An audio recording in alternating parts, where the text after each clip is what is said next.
Good morning, good afternoon, or good evening. I don't know about you, but I do want to get a decent paycheck when I sell Employee Matters or Employee Metrics. And originally I had absolutely no idea what sort of preparation was required. And more importantly, how can I maximize my chances of getting a great payout when the time comes? And I think for most of us as business owners, we work so hard, but the harsh reality is that many business owners actually just close the doors and they don't get the paycheck that they deserve. And so we would like to change this.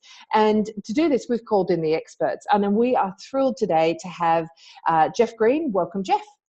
Thanks, Natasha. Great to be on the blog. Fantastic. We're really thrilled to have Geoff along. Geoff is the author of Smart Business Exit. And if you haven't read that book, and we will connect you at the bottom of the newsletter on that, it's worth a read. I have my copy and it's filled with highlighters and I've got Post-it notes all over it. And so I wanted to ask Geoff along to talk to him a little bit, to pick his brains and find out how we can get that paycheck at the end of all of our hard work. So what I thought we'd start with, Geoff, is if you could tell us a little bit about your background and your journey. How did you get to where you are today? Yeah, sure. Thanks, Natasha. So my background's a varied one. So it's a mixture of corporate law, business advisor, being involved in a number of my own business ventures, and usually with others, and very much a strong transactional background. So lots and lots of deals, lots of buying and selling businesses, public company floats, takeovers, and so on. I've also worked across a lot of industries. So over the years, it's been pretty varied and diverse. And probably the key themes out of all of that has been working with entrepreneurs, working in high growth businesses, working with innovative companies, and really a focus on building business value and then exiting well. So these days I work primarily as a business advisor and I really focus on the business exit space, particularly helping business owners get ready to exit. And what do you love about what you do? Probably the thing I love most is I really strongly believe in the private business sector. It's a huge part of our economy. It employs a lot of people. It's the place where a lot of innovation comes from. So I love working with private business owners. They're energetic, they're interesting, they're innovative. And what I particularly love is going on the journey with them and seeing them exit and get rewarded for their blood, sweat and tears. Yeah. And probably in addition to that is, as I've worked more on exits, for me it's a transformational process for a lot of business owners. So often after an exit, if they exit well, they'll often go on and do even bigger and better things. And I love seeing people actually go on that personal growth journey. And those bigger and better things are often, really amazing, both personally and for the benefit of the community generally. So a lot of giving back comes from that second absolutely. piece. Yeah, where they've got the time and the money. Yeah, exactly. And it's fantastic seeing great entrepreneurs really stretch their wings after working really hard in their own business and often doing things in a whole range of different areas. So I get a lot of satisfaction out of seeing that happen. Fantastic. And in your book, you talk about the large number of baby boomers that are going to be looking to exit their business. Why is this the case and what are the implications of that? Well, the case is pretty simple. There's lots of baby boomers who own private businesses and they're all heading towards retirement. That's in a nutshell what's happening. Now, a lot of people are starting to talk about that as baby boomer business exit tsunami, and it's something I've written about quite a lot over the last couple of years. And I think it really just comes down to the key stats. In economies like Australia, 80% plus businesses are owned by baby boomers. Wow. I had no idea the stat was that high. Yeah, which is a huge number. Private businesses represent well over $1 trillion worth of business value. The last of the baby boomers turned 50 last year, and most of them are looking to exit in the next 10 years. So just on the sheer, macro numbers, a lot's going to happen over the next 10 to 15 years. And I don't think a lot of people are thinking about the implications of it. So there are a few obvious ones. I don't think there's going to be enough buyers in the marketplace to meet that demand. I think in some industry sectors, it's going to be felt a lot more than others, particularly industries where you've got a lot of private businesses owned by baby boomers. So just to pick one, the allied health area is one where there's a lot of private business owners well into their 50s, 60s, even 70s. And if they're all heading towards the door at the same time, that's going to have a lot of flow-on implications for employees, for services, particularly in rural and regional areas and so on. And a lot of these things I don't think are really being followed very much by government, industry bodies, or even business owners themselves. So if you're exiting, you're going to have to deal with the consequences and implications of this. What could they do to help them get ahead of that curve, maybe?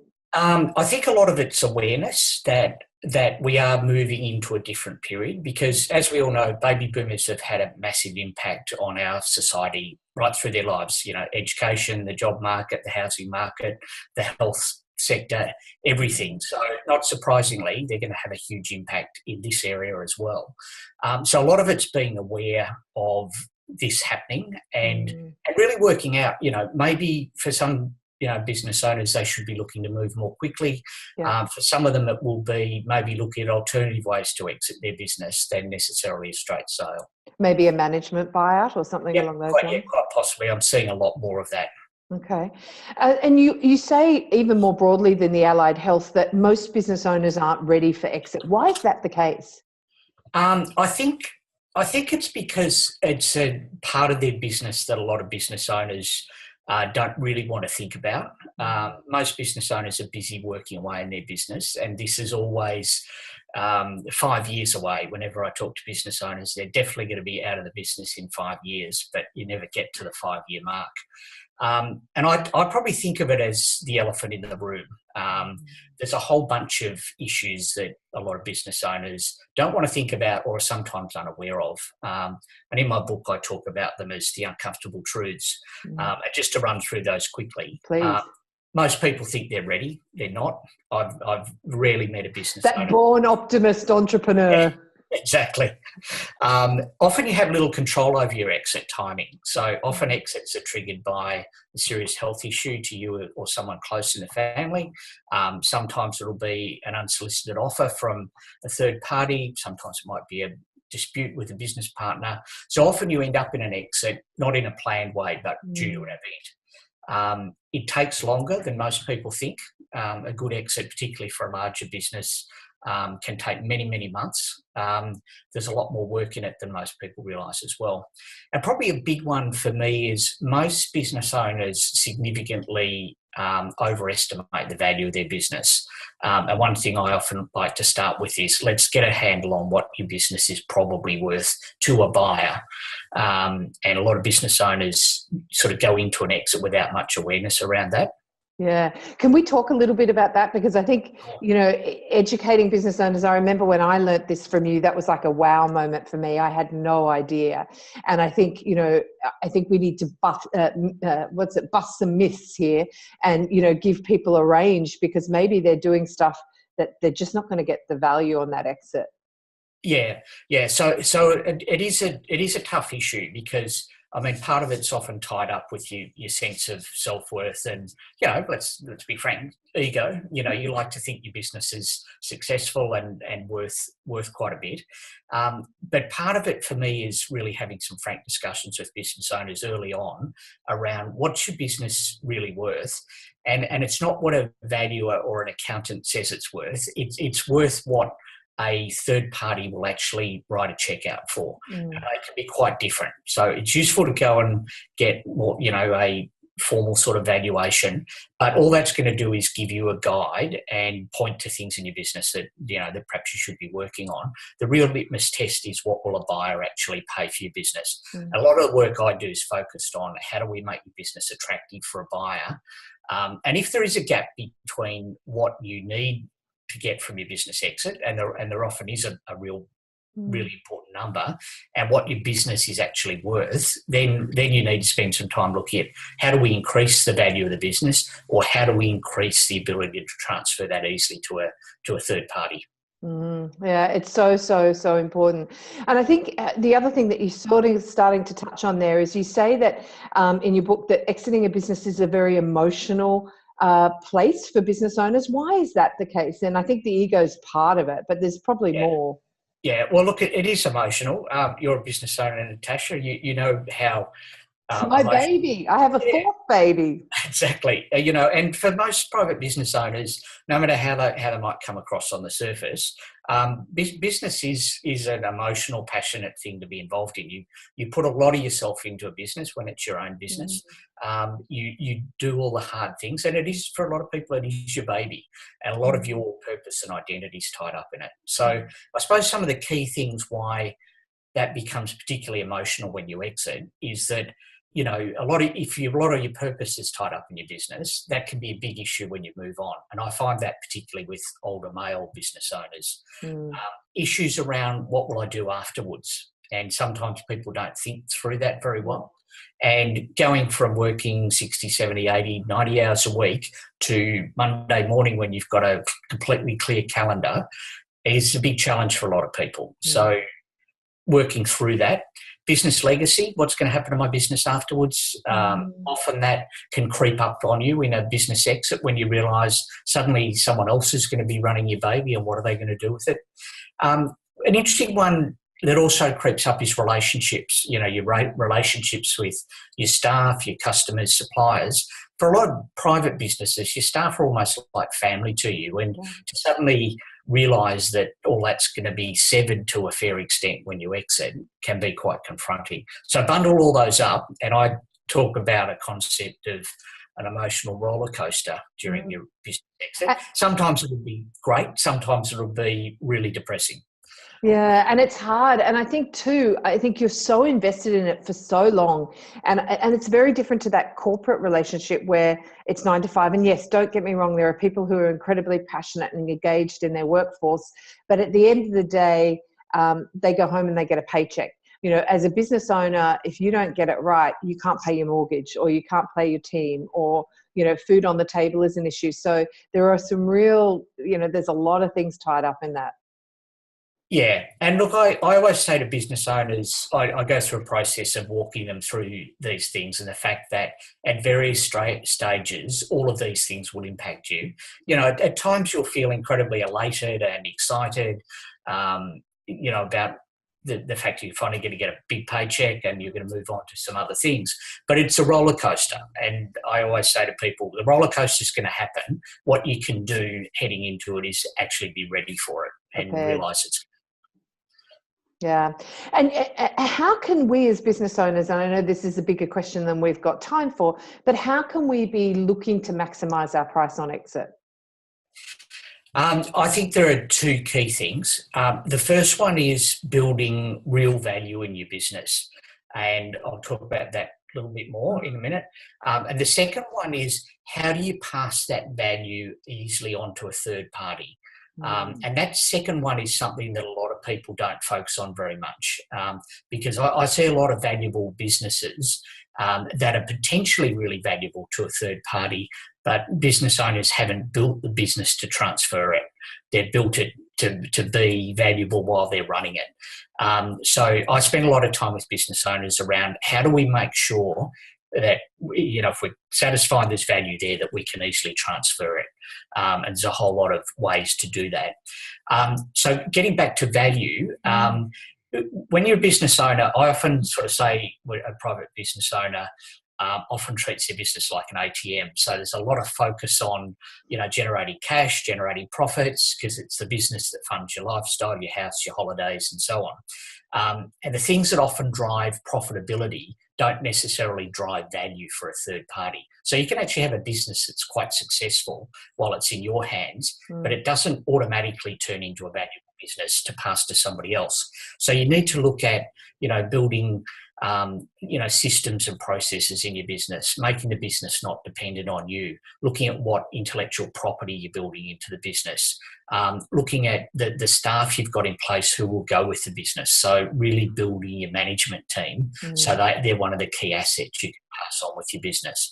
And they're things that, obviously I'm probably talking here more about larger businesses, but those are the things that create transferable value. Yeah, and you see so many business owners, and it's all walking around in here. They haven't written anything down, they haven't got a system, and if they fall over, there's nothing there, it's on hold until they come back to it. Exactly. And there are I see a lot of, particularly smaller businesses that are very profitable, but they're very much around a key person delivering a service to their customers. And really, when you take the key person out, if they haven't productized what they do in any way, really the profitability of the business goes with them, because you're not really, unless you're selling something else significant to a new owner, you're not actually building value in your business doing it that way. Mm. And what should you do if someone just literally approaches you out of the blue and says, I might be interested in buying your business? Because I think, the first thing is, oh, I've got a business that someone's interested in buying. But what are the next steps? What should you be doing? Yeah. Look, I think in a perfect world, every business owner would be business exit ready at all times. That's the ideal. Now, I know in practice that's... Having said that, though, I think there's a lot of businesses that should be turning their minds to how would we be placed if somebody tapped on the door. And as you said, the reality is, if you're running a good business, and particularly a larger business, it's quite likely that at some stage someone will come and tap on the door and say, hey, have you thought about selling? So as you get bigger and more successful, you should anticipate that will happen.